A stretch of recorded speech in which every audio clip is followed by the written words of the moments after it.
ठाण्यातील प्रतिशिर्डी समजल्या जाणाऱ्या साईबाबा मंदिरात ठाण्यातही विजयी उमेदवाराची दर्शनासाठी गर्दी. ठाण्यातील साईबाबा मंदिराचा 38वा वर्धापन दिन मोठ्या उत्साहात साजरा करण्यात येत आहे. ठाण्यातील प्रतिशिर्डी समजल्या जाणाऱ्या मंदिरात ठाण्यातही विजयी उमेदवारांनी साईबाबा यांचे दर्शन घेतले. साईबाबांच्या दर्शनासाठी मुख्यमंत्री एकनाथ शिंदे यांच्या पत्नी लता शिंदे, मंत्री दीपक केसरकर, आमदार प्रताप सरनाईक, आमदार साईनाथ सेवा समितीचे सल्लागार संजय केळकर यांच्यासह अनेक मान्यवर, ठाणे जिल्हा, मुंबई, महाराष्ट्र परिसरातील भाविक मोठ्या संख्येने येथे उपस्थित होते. तसेच आमदार संजय केळकर यांच्या हस्ते साईबाबांचा अभिषेक, पूजा, आरती करण्यात आली. यावेळी कमल संजय केळकर याही उपस्थित होत्या.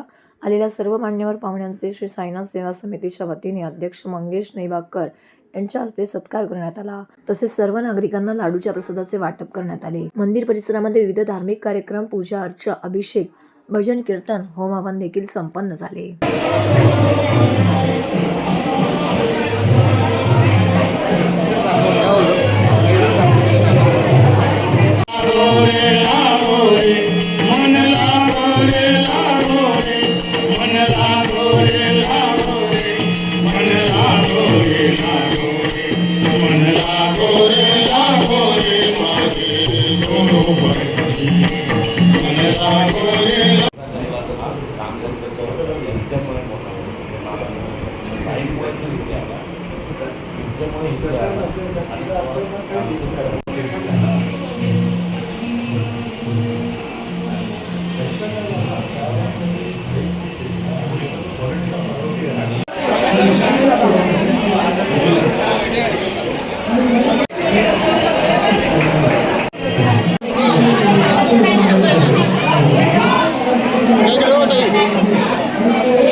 म्हणजे 23-24-25 आणि